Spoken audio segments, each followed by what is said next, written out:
Sir 60 साल की service में संविधान में भी है कि 60 साल की सर्विस के लिए कॉन्ट्रैक्ट नहीं बना। तो किसी भी विभाग में अगर एमसीडी में है तो आपसे निवेदन है कि कॉन्ट्रैक्ट को बंद किया जाए। कॉन्ट्रैक्ट का सीधे सीधा मतलब है सर कि कॉन्ट्रैक्टर को अगर आप चेक देते हो तो सिर्फ कॉन्ट्रैक्टर को देते हो, चाहे वो 100 कर्मचारियों का हो चाहे 200 का हो। सर आप उसको चेक करवाइए कि 50% से ज्यादा उसकी जेब में जाता है सर पैसा। बहुत बड़ा शोषण है सर।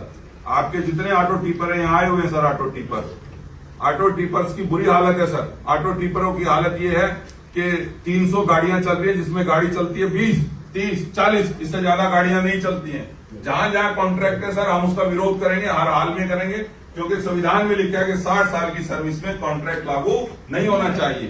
तो इसलिए आपसे निवेदन है कि आप एमसीडी में कॉन्ट्रैक्ट बेस को खत्म करके इनको पे रोल पे लिया जाए। ये 20-20, 25-25 साल से बच्चे जो हैं ये नौकरियों पे हैं, ये पे रोल पे आने चाहिए। इसके साथ साथ सर ये जो इनको जो सैलरी दी जा रही है उसमें जब कॉन्ट्रैक्टर को कमीशन दे रहे हैं तो आपसे निवेदन है कि वो सैलरी अगर इनको 16 दे रहे हैं तो उसको कम से कम एक बंदे की आपके ऊपर लेवी जो आ रही है वो 20-25 हजार रुपए आ रही होगी, तो वो सैलरी क्यों ना उन्हीं बच्चों को बढ़ा के दे दी जाए ताकि वो काम अच्छे से हो सके।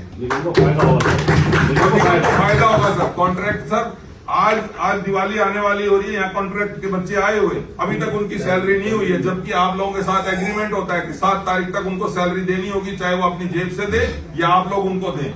लेकिन सैलरी दी जाती है 20-20, 22-22, 25-25 तारीख को। तो आपसे निवेदन है सर कॉन्ट्रैक्ट बेस खत्म करके इन बच्चों को आप अपने पेरोल पे ले, चाहे आप उनको 25 हजार अगर मिल रहे हो कॉन्ट्रैक्ट के साथ तो आप चाहे इनको और 2-3 हजार बढ़ा दे। 2-3 हजार एमसीडी का रेवेन्यू, जैसे यादव साहब ने कहा कि रेवेन्यू कम है तो इसमें आपका रेवेन्यू भी बढ़ जाएगा, सैलरी बचेगी। तो 2-3 हजार बढ़ा के सर उनको आप पेरोल पे ले लें, ये पॉलिसी बनाएं और कॉन्ट्रैक्ट बेस को खत्म करें। धन्यवाद सर। इसमें एक बात हो